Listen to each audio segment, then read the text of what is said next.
seventh covenant we're going to look at.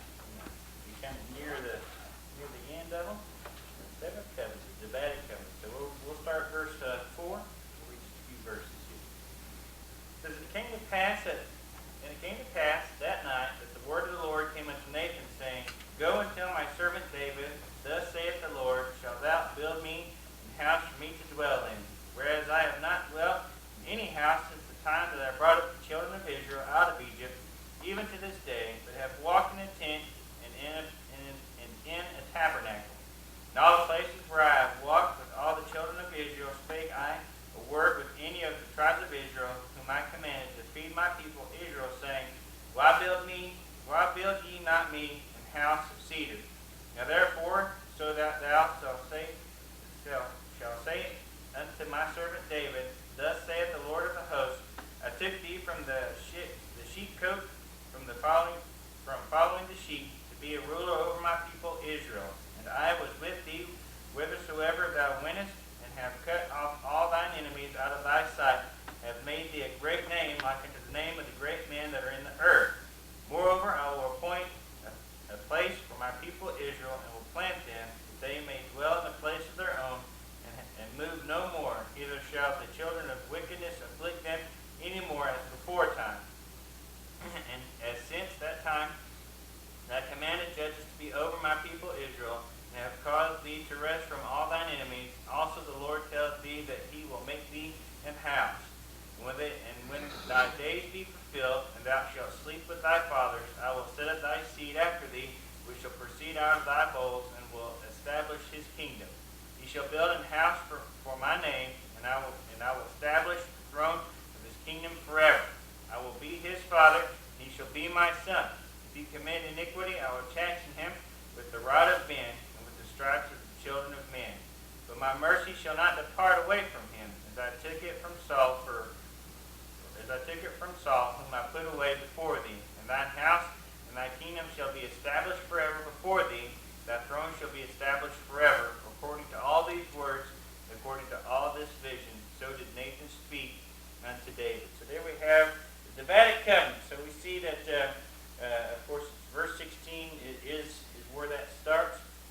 But see, we see here that in Romans 1:3, this confirms that Jesus was made of the seed of David according to the flesh. And we see the future kingdom of Christ, of the seed of David according to the flesh, is founded upon this covenant. And we see that. Not only that, but we see that provided David with 4 principles or promises as well. The first promise, we see the promise of prosperity in the Davidic house. We see that he has succeeding of future generations collectively. We see David's lineage will grow and ultimately be the line which Christ runs through. We see that, second of all, a throne symbolic of royal authority. We see a kingdom, a rule on earth, and the certainty of fulfillment. Promises to David shall be established forever. So we see that this covenant is unconditional. We're back to the I wills. Not only does God promise David these 4 things, but also in verse 10 reaffirms the promise of the land. We also see a reference to the coming Messiah in verse 16. And it's important to note that this is not fulfilled in Solomon, as Solomon was not a promised perpetual seed, but assured that he would build the temple, that his kingdom would be established, his throne would endure forever, and if Solomon sinned, he would be chastised but not disposed of. We see that it's the throne, not Solomon's seed, that would continue. And so we can dig into that a little bit. And so we can just a real quick, a little bit of background. We see that Israel had 9 dynasties of 19 kings. And we see that, and after the split into 2 kingdoms, the dynasty of David continued unbroken in Judah, while Israel had 9.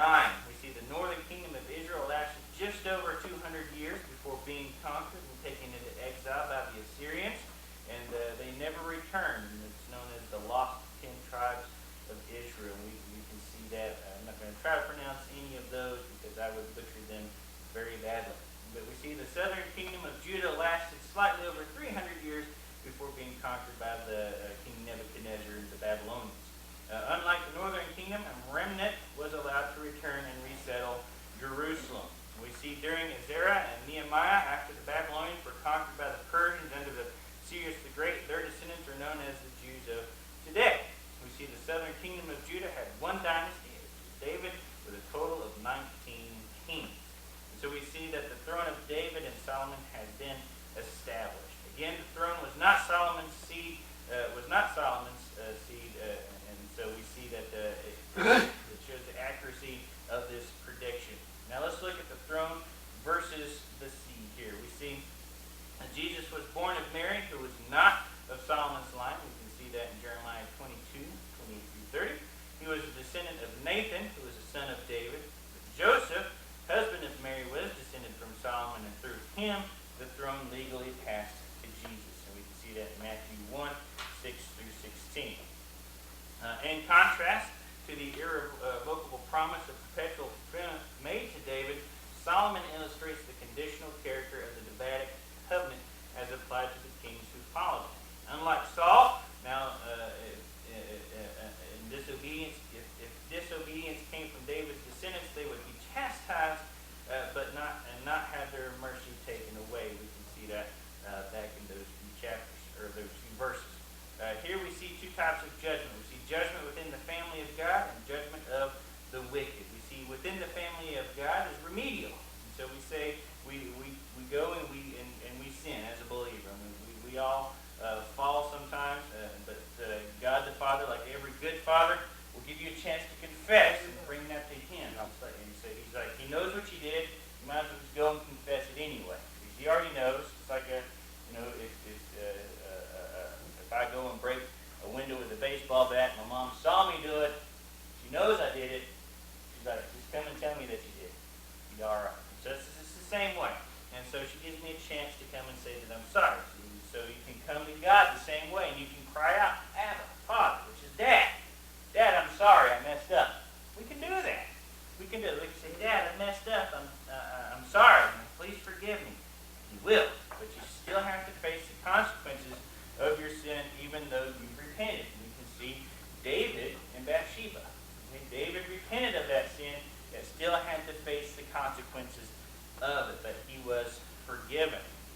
But if you don't confess, like a good father, God will chastise us. And so we see that sometimes God has to pop us on the butt sometimes, so to speak. He has to get a little tough love, right? He has to discipline us. Gives us a reality check. He still loves us. We're still saved. As Ty went over, I believe it was Wednesday, we do not lose our salvation, but sometimes we do have to be disciplined. Okay, we do have to. We're still saved. We just have to get a butt whooping, and that's all. And so it helps us grow. Discipline helps us grow. And I had to do a real quick inspection yesterday, and the guy that was walking me around, we got to talking about that that's what's lacking in our nation today is discipline of our youth. Okay? It's lacking in that. And so we see that parents would rather be a friend to their children instead of being a good parent and actually parent their children. Okay? And we see that. But God is always like that. He's always the best parent we can have, and He knows when to discipline and when to show mercy and all that. So it helps us grow. Discipline in God's Word and being in God's will. Okay? All right. So, non-believers, the judgment of the wicked. We see punishment of offenders under the legal system. So you want to go your own way. You want to go Fleetwood Mac, and you want to go your own way. Nobody laughed at that joke, Ty. Why you got that one? Man. You got it? Put it back on. Thank you. So you want to go your own way. And I can keep the Ten Commandments, right? I can keep every single one of them. I can do that. It's not that hard, right? Know the God before God? I can do that. Don't commit adultery? I can do that too. Don't lie? I got that down pat. Well, now you just messed up. Now you done messed up because you've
changing over time. And the Lord will yet give that throne to the crowned one, Jesus, the throne of his father David. And we see that. Jesus will sit on the throne of David, and he will rule and reign on this earth for 1,000 years.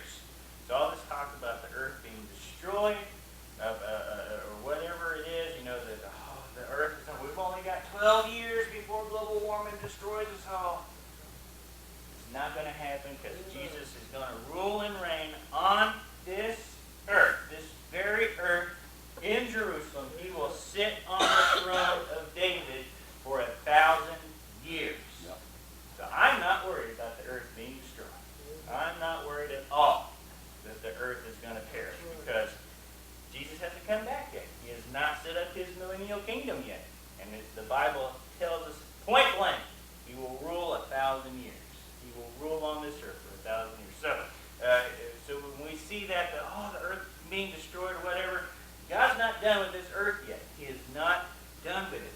Jesus will set foot on the Mount of Olives when he comes back, and he will sit on the throne of David, and he will rule on this earth. Then, after the 1,000-year reign, we will see a new heaven